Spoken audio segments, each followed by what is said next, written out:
저는 이 시간에 사무엘상 17장 45절에서 47절 말씀 가지고 하나님 중심의 신앙 이런 제목으로 말씀을 나누겠습니다. 사무엘상의 배경은 사사시대와 왕정시대를 연결해주는 배경을 가지고 있습니다. 이제 사사들의 어떤 나라를 치리하던 그런 힘이 왕을 세워줘서 신정통치, 왕의 통치로 넘어가는 과정을 기록한 것이 사무엘상이에요. 삼손이 이스라엘 마지막 사사로서 20년간 일을 하고 죽게 됩니다. 그리고 삼손의 뒤를 이어서 나온 제사장이 엘리 제사장이에요. 그리고 엘리 제사장의 뒤를 이어서 사무엘이 또 제사장이 돼요. 엄밀하게 따지면 이 엘리와 사무엘까지도 사사로 이렇게 얘기를 하는 사람들도 있지만 엘리와 사무엘은 제사장으로서 나라를 통치했던 부분을 알 수가 있어요. 그래서 이제 사무엘이 초대왕 사울을 세우고 또 사울이 범죄하고 교만해져서 하나님을 배약하니까 그를 버리고 다윗을 세우는 그러한 부분. 그래서 다윗이 정말 하나님이 기뻐하는 적통이다. 이것을 강조하기 위해서 룻기를 기록했다. 제가 지난주에 그렇게 말씀을 드렸어요. 그리고 사무엘은 98세에 죽게 되는데 결과적으로 다윗이 왕이 되는 것을 보지 못하고 죽습니다. 중심 인물은 우리 1장부터 8장까지가 사무엘이고요. 9장부터 15장이 사울에 대해서, 그리고 16장부터 31장이 다윗에 대해서 그 중심 인물로 설명하는 것을 볼 수가 있어요. 우리 누가 사무엘 상하를 썼을까? 이 저자에 대한 문제는 명쾌하게 나오지는 않아요. 저자 미상으로 나오는데 우리 사무엘상 10장 25절 상반절을 한번 보겠어요.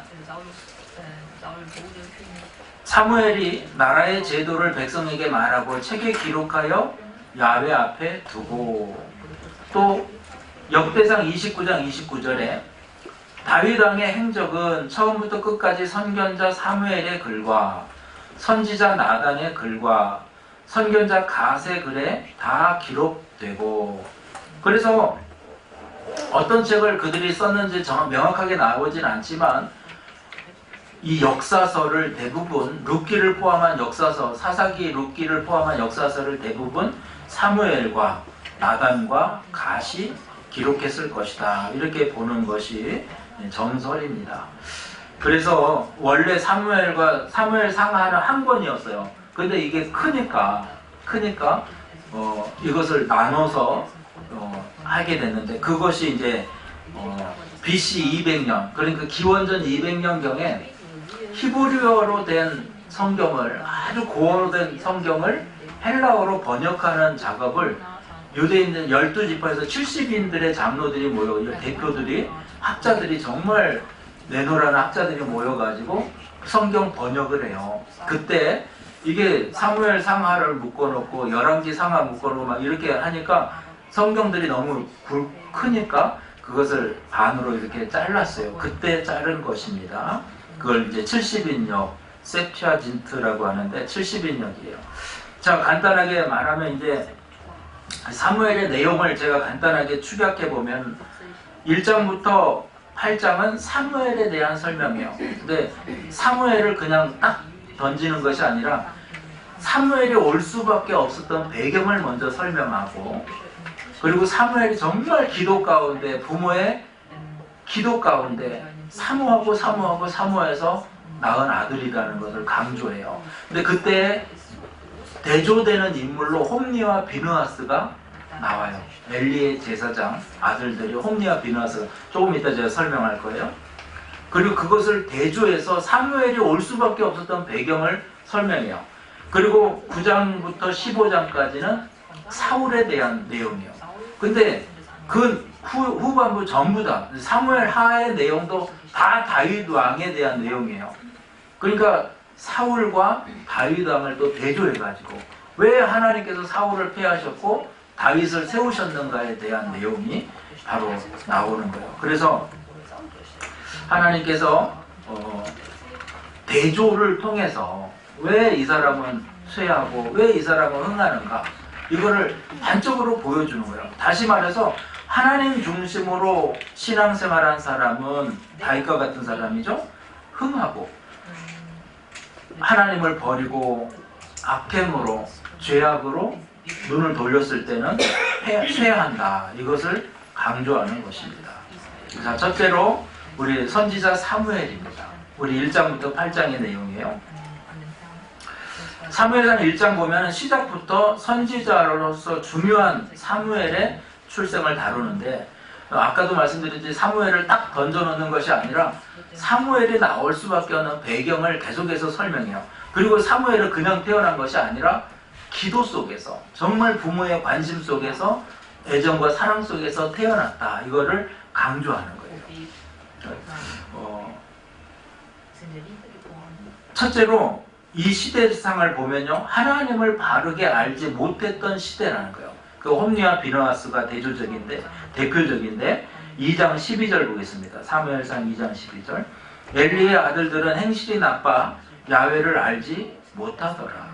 그러니까 여러분 참 아이러니하죠. 하나님의 선지자의, 그러니까 제사장의 자식들이 하나님을 알지 못했다. 이렇게 나오는 거예요. 두 번째는 하나님께 드리는 제사를 멸시했다는 거예요. 이것도 참 아이러니하죠. 하나님의 제사장의 자녀들이 제사를 멸시했다는 거예요. 자, 2장 13절 14절 어떻게 멸시했는지를 한번 보세요.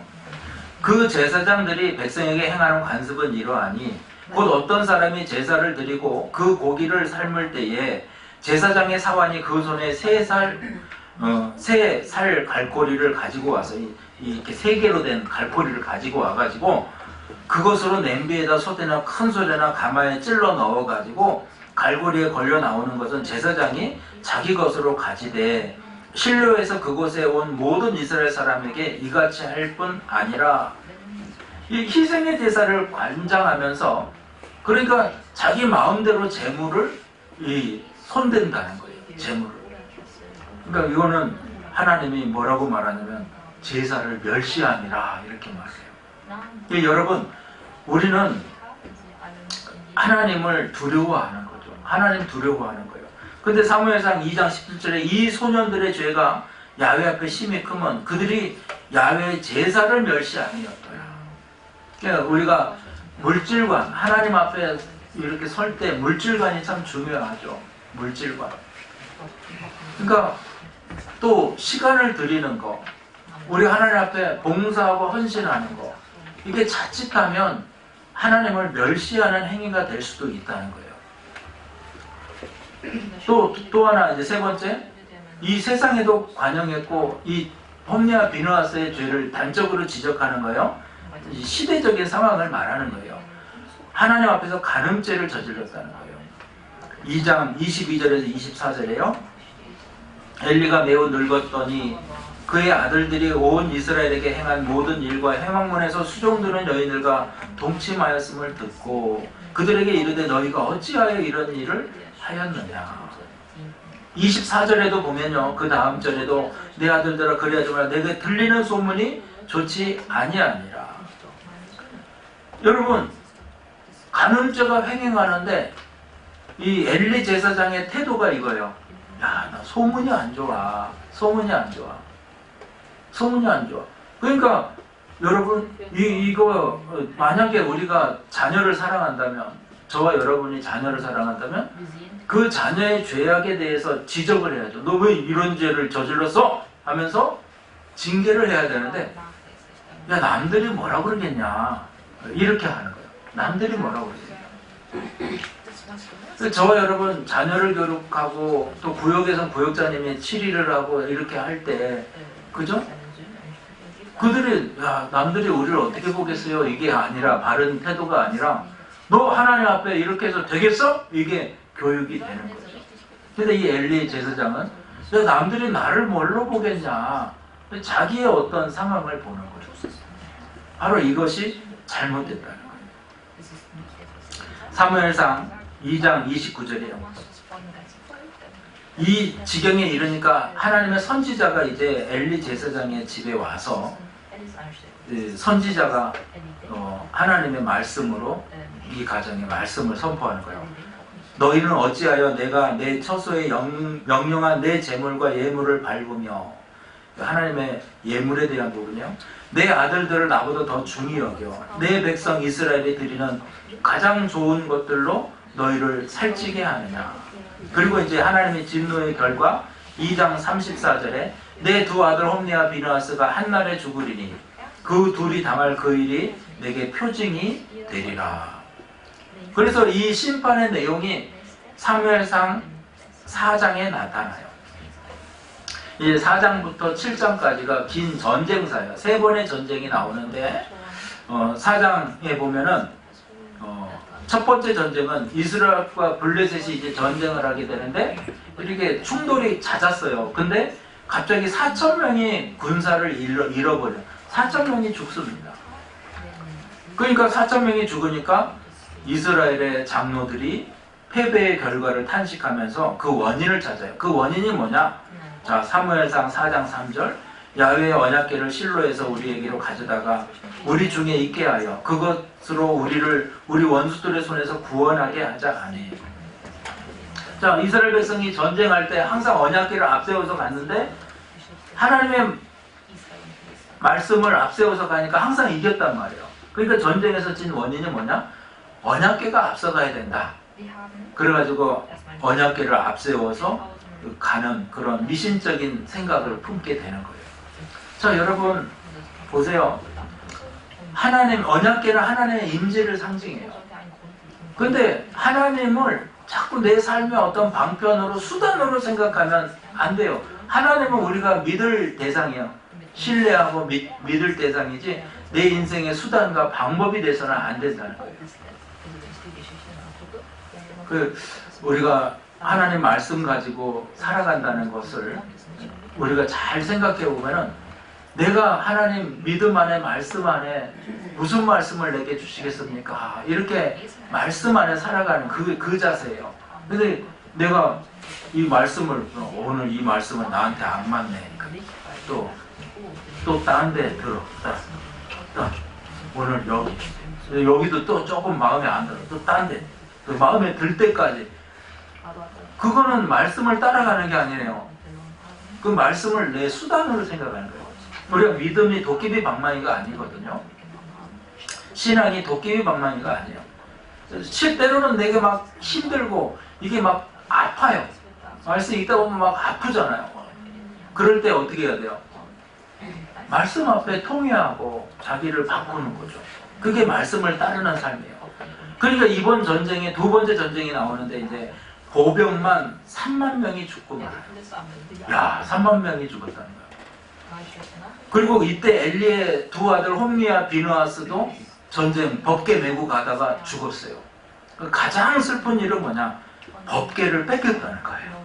법궤를, 하나님의 법궤를 뺏겼어요. 이 세 가지 좋지 않은 소식을 돌아와서 엘리 제사장이 말하니까 법궤를 뺏겼다 하는 순간에 딱 뒤로 넘어져서 목이 부러져서 엘리 선지자도 죽고 말아요. 이후 법궤가 블레셋 땅에 기란 여아림에 20년 동안 있을 때에 이스라엘 백성들은 야훼를 사모했다 이렇게 기록했는데, 원문을 보면요, 통곡했다, 찾았다, 간절히 찾았다 이런 의미예요. 결코 평안의 시기가 아니었다는 것을 알 수가 있어요. 그래서 하나님이 허락하신 종 사무엘이 왜 와야 됐었는가, 이게 설명이 되는 거예요. 사무엘은 우상을 버리고 돌이키고 신앙을 회복하고 신앙 개혁 운동을 벌여요. 그래서 미스바에, 7장에 보면 미스바에 다 모여서 우리 함께 기도합시다. 그러니까 그 함께 기도하자는 말에 사람들이 동참해서 수만 명이 미스바에 모여서 함께 금식하며 기도해요. 바로 이것이 하나님이 보내주시는 한 줄기 빛이에요. 할렐루야. 여러분 우리가 함께 기도합시다. 기도를 선포하고 함께 모입시다. 성회를 선포할 때 함께 모이고 함께 기도하는 믿음들 되기를 주의 이름으로 축원합니다. 자, 2장 35절이에요. 내가 나를 위하여 충실한 제사장을 일으키리니 그 사람은 내 마음의 뜻대로 행할 것이라. 내가 그를 위하여 견고한 집을 세우리니 그가 나의 기름 부음을 받은 자 앞에서 영구히 행하리라. 바로 어린 사무엘에 대한 예언이에요. 그래서 이제 이스라엘 사람들이 미스바에 모였다는 소식을 블레셋이 듣고, 야, 이 광장에 모여있을 때 쳐들어가가지고 한꺼번에 싹 죽이자 해가지고 수만 명의 군인을 모아가지고 이제 쳐들어오는 거예요. 자, 사무엘상 7장 5절로 6절에 사무엘이 이르되 온 이스라엘을 미스바에 모이라. 내가 너희를 위하여 야훼께 기도하리라. 그래서 미스바에 모여서 금식하고 거기서 이스라엘 자손을 다스린다. 그러니까 블레셋 군인이 이때라 하고 왔다고 그랬죠? 이때라. 근데 이런 위기가 오니까 이 이스라엘 백성들이 어떻게 했냐? 한번 생각해보세요. 이제 하나님을 막 가까이 해보려고 하고 이제 으쌰으쌰 해보려고 하니까 꼭 이런 절제절명의 위기가 오는 거예요. 우리 교회도 막 이거 한번 해봅시다. 으쌰으쌰 막 하다 보면 다 그런 마음을 품으면 좋은데 몇몇 사람이 갑자기 어긋장을 놓고 그냥 또 막 싸우고 막 저 사람 안 오면 나는 교회 안 나와 이러고 그럼 나는 어떡하라는 거예요? 저 사람 교회 나오면 나는 안 나와요 이러면 하고 막 그냥 가슴 아프고 기도하고 울고. 우리 공동체가 연합해서 으쌰으쌰 해보자 하면요 거기에 함께 해야 되는 거예요. 근데 원수 마귀는 꼭 이렇게 깨뜨리는 거예요. 기도해보자 하고 우리가 살아보자 하고 딱 나오니까 자, 이들을 다 모였을 때 죽이자 하고 나타나는 거예요. 그러니까 막 백성들이 흩어지고 힘들어하고, 그때 사무엘이 일어나서 이렇게 말해요. 사무엘상 7장 8절에 이스라엘 자손이 사무엘에게 이르되 당신은 우리를 위하여 우리 하나님 야훼께 쉬지 말고 부르짖어 우리를 블레셋 사람들 손에서 구원하게 하소서. 이렇게 해요. 그때 사무엘이 하나님의 능력을 의지하고 하나님의 우리 도우심을 바라봅시다. 이렇게 백성들을 안심시키고 기도할 때 하나님이 직접 그 전쟁에 나가서 전쟁을 이겨주셨어요. 그래서 오늘 찬양처럼 전쟁은 우리에게 속한 것이 아니라 하나님께 있다. 하나님께 있다. 그리고 그 전쟁의 노량물은 누가 누리는 거야? 우리와 함께 누리는 거예요. 바로 이 찬양이 되는. 여기 그래서 에베네셀이라는 말이 여기 나와요. 에베네셀. 하나님께서 여기까지 우리를 도우셨다. 지금까지. 그리고 앞으로도 우리를 도우실 것이다. 이건 믿음으로 살라는 말이에요. 할렐루야. 저와 여러분, 전쟁은 하나님의 손에 있습니다. 저는 이번 주에 참 마음이 그랬어요. 그 젤렌스키 대통령이 미국의 대통령 앞에 또 관료들 앞에 언론들 앞에 딱 섰는데 너무 모욕감을 당하는 거예요. 나라가 힘이 없으니까 이거 대통령이지만 모욕을 당하는 거죠. 그래서 제가 보기에는 야, 어떻게 옷을 그렇게 입었냐고 핀잔을 주고, 전쟁 중이라 나는 군복을 입은 거잖아요. 왜 양복 입고 와서 격식 차리지 대통령 앞에 막 하면서 핀잔을 주는 거, 국무위원들이 그걸 다 당하는 것을 보면서 이거 너무 심하지 않나. 내 견해예요. 그래서 내가 좀 편협적인 시각을 가지고 있나 그래서 또 우리 성현이한테 물어봤어요. 성현아, 이거 너 어떻게 보니? 내 시각이 이게 맞나? 또 물어봤어요. 근데 여러분, 역사는요, 이쪽 편에서 보면 이렇고 이쪽 편에서 보면 이래요. 두 번째 인물이 여러분 사울왕인데, 사울왕 시대에 나라가 잘 돼요. 잘 돼요. 그런데 역사적인 평가는 사울은 악한 왕이고 나라를 아주 쑥대밭으로 만들어버린, 우상의 도시로 만들어버린 사람으로 평가하거든요.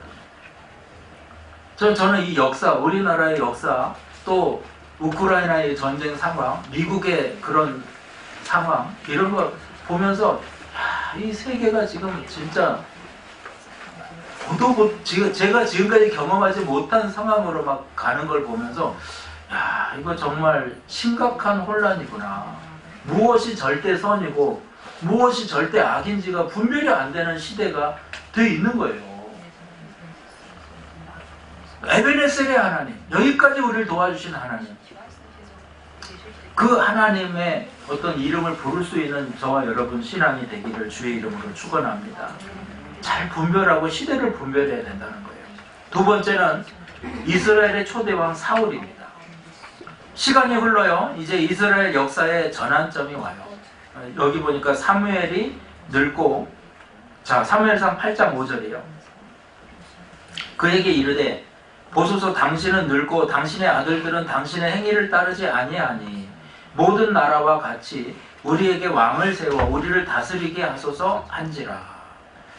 자, 이스라엘의 장로들이 미스바에 있는 사무엘을 찾아와서 우리에게 왕을 세워달라고 말해요. 이건 굉장히 하나님이 우리의 왕이고 내가 하나님을 대신해서 여러분에게 말씀으로 다스리는 시대인데 이제 직접 왕을 세워달라는 거예요. 이제 사사는 필요 없고 제사장도 필요 없고 직접 왕을 세워달라.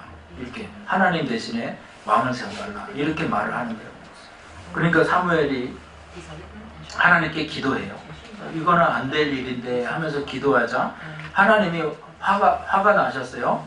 그래서 그렇게 그들이 왕을 구하면 왕 세워줘라. 이렇게 말씀하신 거예요. 그래서 초대 왕으로 선발된 사람이 사울입니다. 사울은 몇 살의 왕이 되겠어요? 40의 왕이 됩니다.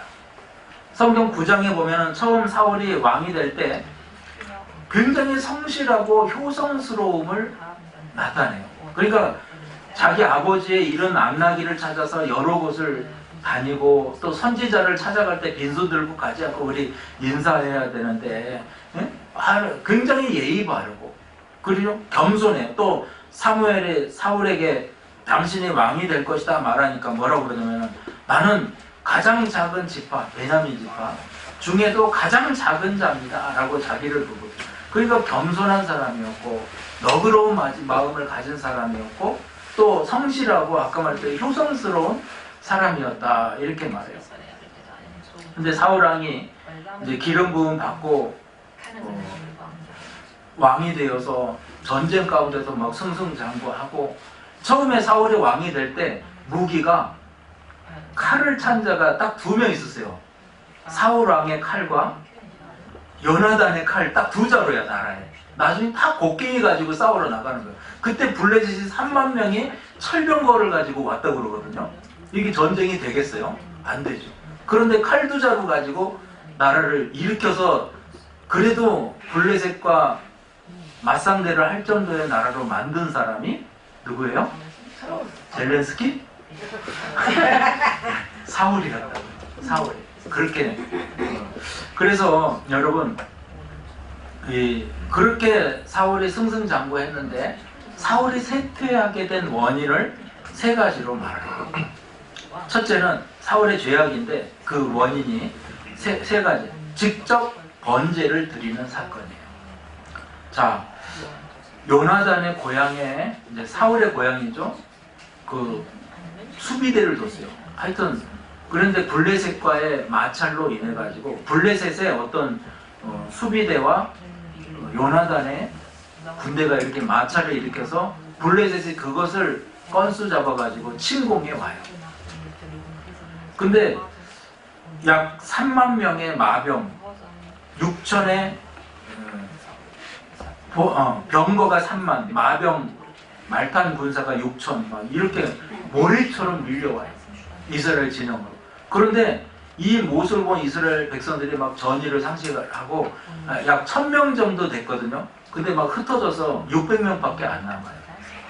근데 사울왕 입장에서는 빨리 출정식을 하고 나갔으면 좋겠는데 사무엘이 안 오거든요. 안 와요. 그러니까 13장, 사무엘상 13장 8절입니다. 사울은 사무엘이 정한 기한 이래 동안을 기다렸으나 사무엘이 길갈로 오지 아니하며 백성이 사울에게서 흩어지는지라. 그래서 내가 가는데 7일 걸린다 했는데 7일이 지나도 안 오니까 막 백성이 흩어지니까 조급해진 마음에 자기가 제사를 집례합니다. 그러니까 사무엘이 늦게 와가지고 굉장히 화를 내면서 뭐라고 하냐면은 하나님이 왕에게 명령한 명령을 어겨 망령된 일을 행했으므로 그 일로 인해서 당신의 날이 길지 않을 것이다 이렇게 저주를 우리 사무엘상 13장 13절 사무엘이 사울에게 이르되 왕이 망령되이 행하였도다. 왕이 왕의 하나님 야훼께서 왕에게 내리신 명령을 지키지 아니하였도다.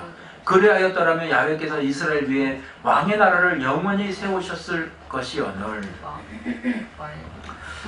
아까 제가 이제 부연 설명을 했잖아요. 상황이 막 이래요. 막 전쟁이고 막 다 죽게 되고 사람이 흩어지고 근데 늦게 와요. 늦게 온 것은 사무엘이에요. 그러니까 우리가 이제 부득이한 일들을 이렇게 인생을 살다 보면 만날 수가 있거든요. 부득이한 일들을 만날 수 있어요. 근데 여기에서의 문제점은요. 사무엘은 계속해서 하나님이 정한 때 하나님의 뜻 여기에 대해서 설명을 하거든요. 내가 이거 늦게 오는 것도 하나님의 뜻이 있었다 이렇게 이제 이야기할 수 있는 무책임하지만 얘기할 수 있는 거예요. 그런데 하나님이 때를 정하고 뜻을 정하는데 왜 네가 때를 정하느냐 그리고 네가 뜻을 정하느냐 여기에 대한 책망인 거예요. 그래서 사무엘 입장에서 내가 이렇게 늦게 오게 된 것도 하나님이 뭐가 뜻이 있다 섭리가 있다. 전쟁은 우리에게 속한 게 아니라 하나님께 속한 것이다. 요거와 이런 신념과 믿음이 있는 거거든요. 부득이해서 내가 이렇게 했다. 내가 당신이 늦게 와서 백성들이 흩어지기 때문에 여러 가지 핑계를 대지만 이거는 올바른 태도가 아니라는 거예요. 두 번째, 자기 중심적인 생각에 사로잡혀 있는 거예요. 자, 11절, 12절 한번 보겠어요. 11절, 13장 11절, 12절. 자, 11절에는 백성은 내게서 흩어지고 블레셋 사람은 mik마스에 모여서 내가 보았으므로 12절에 이에 내가 이르기를 블레셋 사람들이 나를 치러 그리고 내가 야훼께 은혜를 간구하지 못하였다고 부득이 번제를 드렸습니다. 이렇게 말해요. 여기 내가라는 말이 몇 번이나 나와요. 계속 내가. 결과적으로 5번이나 내가라는 말이 나와요. 결과적으로 이게 자기 중심이라는 거예요. 내가 보기에, 내 생각에. 사무엘은요, 하나님 중심에, 하나님 뜻에, 하나님이 하시기를, 하나님이 이렇게, 길을 막는 것도 하나님. 뭐 이렇게 보는데, 사울은 다 내가가 중심이었다는 거예요. 여러분, 환경을 바라보는 눈이 바뀌시기를 주의 이름으로 축원합니다. 누구 때문에, 뭐 때문에, 이게 아니라, 여러분, 하나님의 은혜라는 것을 기억하세요. 하나님을 사울이 사무엘을 기다리지 않고 번제를 드린 본질적인 이유는요. 첫째는 하나님을 믿지 않았다는 거예요. 왜 믿지 않았어요? 두려움이 막 엄습하는 거예요. 이것이 성경적인 해석이에요. 우리의 때와 기한은 내가 정하는 것이 아니라 하나님이 정하는 것이다. 사울의 제 마지막으로 아말렉의 왕과 소와 양을 남기는 사건이에요.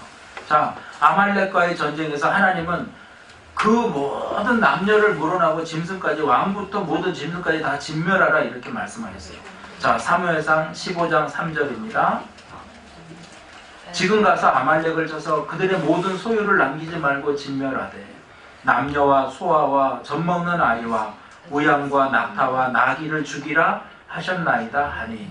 여기서 우리가 볼 것은 도덕적으로 지금 도덕적으로 이게 맞아요. 이걸 보면 안 돼요. 그럼 성경을 제대로 파악을 못하는 거예요. 하나님이 윤리적으로 도덕적으로 어떻게 이렇게 아이들까지 죽일 수가 있을까? 이거에 딱 걸리면은 이 하나님의 전체의 뜻을 몰라요. 아말렉이 뭐냐? 이거예요. 아말렉의 모든 씨를 멸절하라. 아말렉은요, 상징적인 이거예요. 사탄이에요. 사탄. 이스라엘 백성들이요, 애굽에서 나올 때 신명기 25장 17, 18절이에요. 너희는 애굽에서 나오는 길에 아말렉이 내게 행한 일을 기억하라. 곧 그들이 너를 길에서 만나 내가 피곤한 때에 내 뒤에서 떨어진 약한 자들을 쳤고 하나님을 두려워하지 아니하였느니라. 여기 중요한 게 항상 뒤따라다니면서 이스라엘 백성들을 괴롭히는 존재가 아말렉이에요. 영적인 아말렉은 뭐예요? 사탄이에요. 사탄이에요. 여러분, 야, 제가 지난주인가 지지난주에 말씀드린 사탄이 나에게 뭐 큰 짓을 하지 않으면 좀 그냥 우리 좀 사이좋게, 네? 사이좋게. 이게 바른 자세가 아니라니까요. 내가 하나님 일을 하려고 그러면 막 대적이 나타나요. 그럼 하나님 일 안 하면 대적이 안 나타나겠네요? 이건 바른 자세가 아니라는 거죠. 사탄은 우리가 싸워야 될 존재고 대상이라는 거예요. 오늘 이 아말렉은 영적 아말렉을 상징하는, 사탄을 상징하는 거예요. 자, 이제 이 사울이 다 진멸하라고 그랬는데 왕도 살려주고요. 아말렉 왕을 살려줘요. 그리고 소와 양과 막 이런 것들도 막 살찐 것들 다 모아서 다 살려놔요. 다 빼돌려놔요. 그러니까 사무엘이 와서 책망해요. 책망하니까 뭐라고 사무엘상 15장 19절에 어찌하여 왕이여 야훼의 목소리를 청종하지 않냐고 탈취하게만 급하여 야훼께 악하게 행하시는 일을 행하였나이까. 그러니까 사무엘상 15장 23절에 왕이 야훼의 말씀을 버렸으므로 야훼께서도 왕을 버려 왕이 되지 못하게 하셨나이다 하니 결정적으로 버림을 받는 자입니다. 근데도 계속해서 소와 양을 남긴 이유에 대해서 설명을 하는 거예요. 그러니까 사무엘이 아주 유명한 말을 해요. 사무엘상 15장 22절 23절 다 같이 읽겠습니다. 사무엘이 이르되 야훼께서 번제와 다른 제사를 그의 목소리를 청종하는 것을 좋아하신 같이 좋아하시겠나이까. 순종이 제사보다 낫고 듣는 것이 순양의 기름보다 나으니 이는 거역하는 것은 점치는 죄와 같고 완고한 것은 사신 우상에게 전하는 죄와 같으니라. 왕이 야훼의 말씀을 버렸으므로 야훼께서도 왕을 버려 왕이 되지 못하게 하셨나이다 하니. 그래서 사울을 왕 삼은 것을 후회한다. 두 번째, 그를 버렸다. 이렇게 버리게 되는 부분이 나와요. 마지막 사울의 죄는 엔돌의 무당을 찾아가 점치는 거예요. 이건 여러분 28장 사무엘상 28장에 가면 우리가 읽으면서 볼 텐데 사무엘상은 되게 재밌어요. 제가 읽어보니까 이거 막 몇 시간 안에도 뚝딱 읽어요. 너무 드라마틱하고 얘기가 재밌어요. 근데 참 여기가 해석되지 않는 부분이기도 하고 난해한 부분인데 제가 설명할 테니까 잘 들어보세요. 이 부분은 사무엘이 죽고 난 후에 기록이에요. 사울이 결정적으로 하나님께 버림받은 죄이기도 해요. 그 엔돌의 무당을 찾아가요. 신접한 여인을 찾아가가지고 귀신 들린 여인을 찾아가서 뭐라고 하냐면 사무엘을 불러내라는 거예요. 사무엘이 죽었다는 것은 말씀이 없는 거예요. 말씀의 부재를 의미해요. 선지자의 부재, 말씀의 부재를 의미해요. 근데 죽은 사무엘을 불러내라는 거예요. 근데 진짜 불러내요. 그래서 사무엘상 28장 7절에 사울이 그의 신하들에게 이르되 나를 위하여 신접한 여인을 찾으라. 내가 그리 가서 그에게 물으리라 하니 그의 신하들이 그에게 이르되 보소서 엔돌에 신접한 여인이 있나이다. 가서 죽은 사무엘을 불러내가지고 막 이야기하고 막 이렇게 하거든요. 이거를 어떻게 해석할 것이냐, 이 부분만 제가 다뤄드릴 거예요. 자, 심리적인 현상이다. 이렇게 주문 막 하고 이렇게 심리적인 현상이라고 해석하는 사람들이 설득력이 별로 없죠. 두 번째는 실제로 사무엘이 나타났다. 이런 학설이에요. 접신여가 초원수를 이용해 죽은 자의 영혼을 불러냈다. 죽은 자와, 근데 이게 성경적이지 않아요. 성경은 뭐라고 말하냐면 죽은 자와 이 땅에 산 자는 서로 연락할 수 없다. 부자와 나사로의 비유에서도, 신약의 비유에서도 그렇게 말씀하는 거예요. 그죠? 이거는 성경적이지 않아요. 그러면은 루터나 칼빈 같은 보수주의 학자들은 어떻게 이 부분을 해석하냐? 귀신이라는 견해예요. 그러니까 그 모든 쇼를 하는 것이 귀신이에요. 하나님의 허락하에 귀신이 사무엘의 모습으로 산돌의 무당과 접진하여 나타난 것이다. 이렇게 해석하는 것이 바른 해석이라는 거예요. 여러분, 지금도 어떤 교회는요, 한국의 어떤 교회는 막 예배 때 막 너 누구야? 그 공원에서 굶어서 죽은, 얼어 죽은 귀신이다. 진짜로 그 사람이 죽은 기록이 있어요. 기록. 그리고 너 누구야? 니네 삼촌이다. 이렇게 막 예배 중에 그래요. 그럼 막 쫓아내고 막 이런. 대방동에 그런 교회가 있어요. 굉장히 크고 유명한 교회예요. 잘못된 귀신론이에요. 귀신은 이 땅에 없어요. 그럼 이 땅에 있는 귀신은 어떤 귀신이냐? 우리 죽은 자의 영혼은 귀신이 아니에요. 이 땅에 있는 귀신은 타락한 천사 3분의 1 땅에 내려온 그 귀신이에요. 그러면 그 귀신이 그 삼촌 죽은 자의 영혼에 귀신같이 흉내내는 거다. 이렇게 해석할 수 있는 거예요. 할렐루야? 아셨죠? 네, 뭐 아멘 할 것까지는 없고 이건 뭐. 자, 이것은 이게 왜 죄냐? 이것이 사울에게 하나님을 경외하는 마음이 없었다는 걸 잘 보여줘요. 하나님 말씀을 막 사모하는 것처럼, 사무엘을 막 사모하는 것처럼 하지만 아니요, 말씀에 무관심한 사람. 이 사람은 사무엘을 그냥 점치는 사람처럼 생각하는 거예요. 내가 어떻게 할까? 이거 일러주는 것으로 생각하는 거예요. 결과적으로 하나님을 떠난 사울은 악신이 임하고요. 하나님 중심의 신앙을 고백하는 다윗에게는 하나님의 영이 충만하게 임했다. 이것을 말씀하고 하는 거예요. 계속해서 사울이 악신에 시달리는 것을 보게 되거든요. 악신에. 계속해서 시달려요. 질병과 악신에 시달려요. 바로 이것을 말씀하고 있는 거예요. 자, 마지막으로 16장에서 31장에 하나님의 마음에 합한 다윗입니다. 자, 이 부분은 이제 간단히 다룰 거예요. 왜냐하면 다음 시가 사무엘 하는요 1장부터 마지막 장까지 다윗에 대해서, 다윗의 가문에 대해서, 다윗의 신앙에 대해서, 다윗의 범죄에 대해서 다루니까 다음 주에 제가 다윗을 계속 다룰 거예요. 오늘은 짧게 오늘 사무엘서에 나타난 다윗의 부분만을 다뤄볼게요. 이제 사무엘상 16장부터 이제 다윗이 등장을 해요. 아까 제가 말씀드렸어요. 사무엘을 설명하기 위해서 누가 나와야 됐어요? 홈리와 비느하스, 엘리 제사장의 자녀들을 나와서 대조시켜요.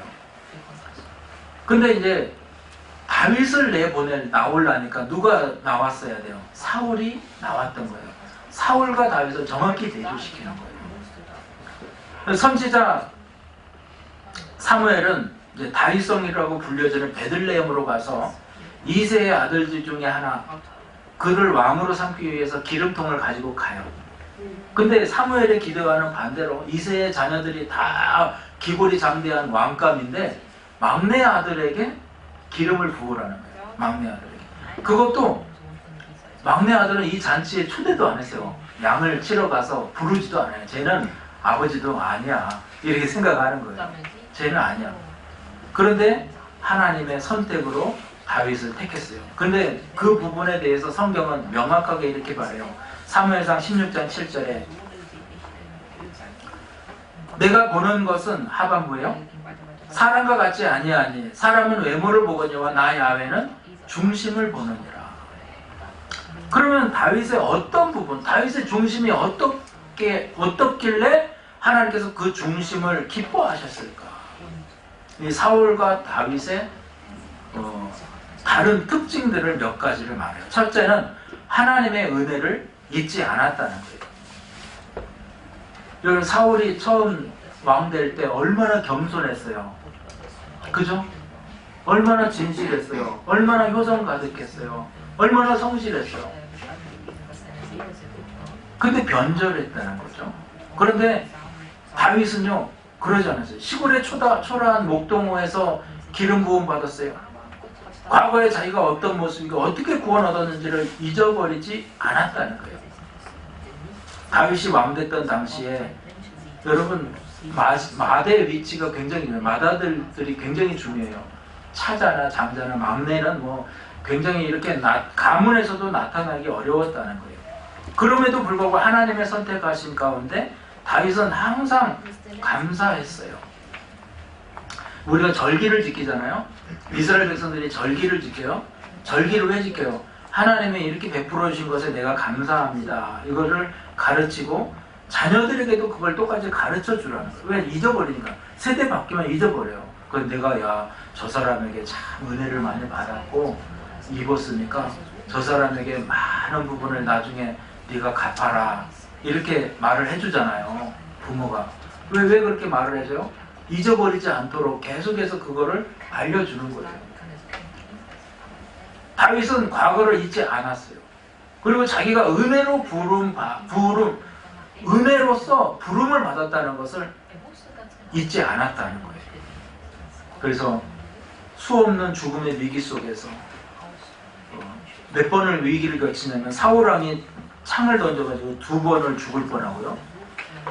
미갈의 도움으로 군사들이 포위했을 때 달아나고요. 엔게디 막다른 동굴에서 사울을 만났을 때 달아나고요. 가드왕 아기스에게 이렇게 문짝을 긁으면서 미친 짓을 침을 막 흘리고 미친 짓을 해가지고 겨우 살아나고요.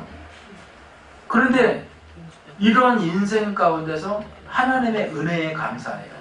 인생의 역전 스토리를 자랑하는 것이 아니라 하나님이 하셨어요. 이게 감사의 조건이었어요. 제가 예전에 집 나온 장로님 아들을 한번 이렇게 상담해 준 적이 있었거든요. 그래서 이 아들이 제일 싫어하는 말이 그 아버지의 그 성공 스토리를 듣는 거예요. 내가 말이야 하면서 한번 시작하면 그냥 꼼짝없이 30분 동안 이렇게 앉아가지고 듣는 레파토리가 있는데 그거 막 3일에 한 번씩 들으면 미쳐요.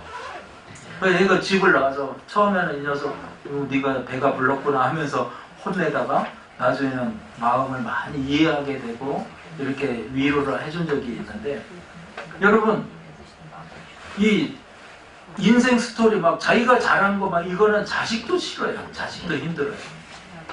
근데 사울은 자기가 이룬 것에 대한 나중에 내가 왕이 돼서 다 내가 해요. 그런데 다윗은 그게 아니야. 하나님이 하셨어요. 하나님이 하셨어요. 다윗이 왕된 것을 감사할 뿐만 아니라 그 모든 구원의 은혜, 은총에 항상 감사의 삶을 살았다는 거죠. 자, 두 번째로 다윗은 성령에 예민한 신앙이었어요.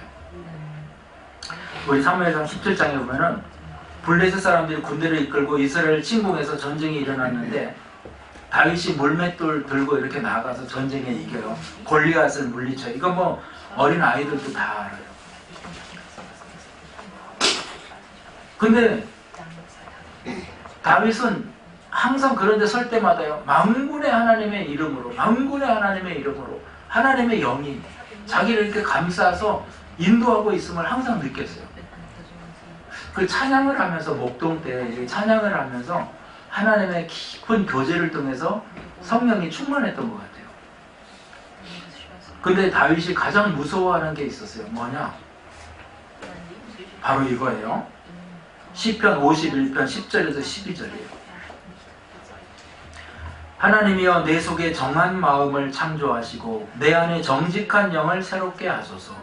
나를 주 앞에서 쫓아내지 마시며 주의 성령을 내게서 거두지 마소서.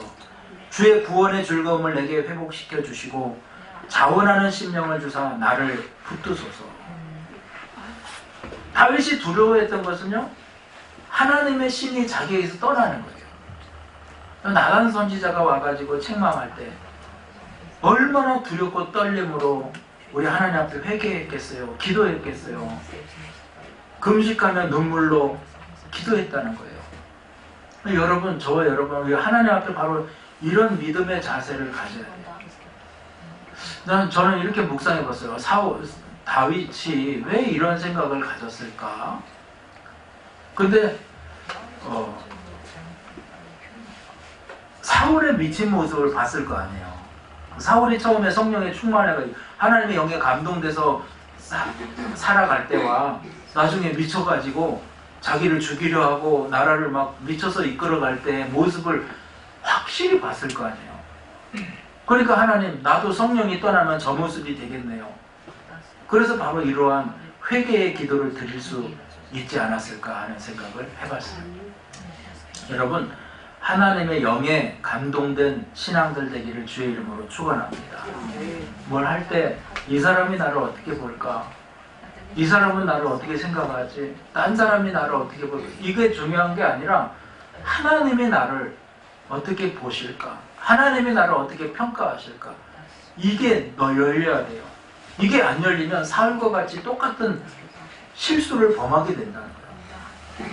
엘리 제사장과 같은 똑같은 실수. 야, 사람들이 나를 어떻게 보겠어? 똑같은 실수를 범하게 된다는 거예요. 저는 우리 자녀들이 1차적인 피해자예요. 어찌 보면. 왜냐하면 저는 그렇지 않으려고 하는데 제가 굉장히 율법적이에요. 율법적이에요. 그러지 않으려고 해요. 근데 되게 율법적이에요.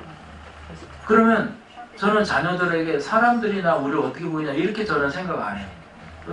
얘네들한테 직격적으로 너 그게 믿음이야? 막 하면서 뭐라 하거든요. 이게 자녀들에게 첫 번째 테스트가 되는 거예요. 근데 참 저도 이렇게 인내하려고 해요. 참아보려고 하고 인내하려고 하고 참 이렇게 하는데 중요한 것은 얘네들의 영혼이기 때문에 믿음이기 때문에 가장 제가 강하게 힐랄하게 말을 할 때가 있어요. 여러분 사람 눈치 보지 마세요. 하나님 눈치 보시고 하나님 앞에 여러분 순종하며 나아가시기 두려워하며 나아가시기를 주의 이름으로 축원합니다. 결론적으로 사무엘상에서 사사시대를 청산하고 왕정시대를 새롭게 열어가는 시대적인 상황의 기록이에요. 그리고 또 뭐라고 그랬어요? 엘리 제사장의 자녀들 홈리와 비누아스 그리고 사무엘이라는 인물을 대조해가지고 어떻게 하나님을 섬길 것인가, 어떻게 우리가 살아가야 될 것인가에 대한 말을 하고 사울의 삶과 다윗의 삶을 대조해서 어떻게 하나님을 중심에 둬야 되는가에 대해서 말씀을 했다고 그랬어요. 아까도 얘기했듯이 혼돈의 시대예요. 무엇이 옳은지 무엇이 그런지 판단하기 어려워요. 뭐 미국이 옳아요, 우크라이나 젤렌스키가 옳아요, 러시아가 옳아요? 뭐가 옳아요?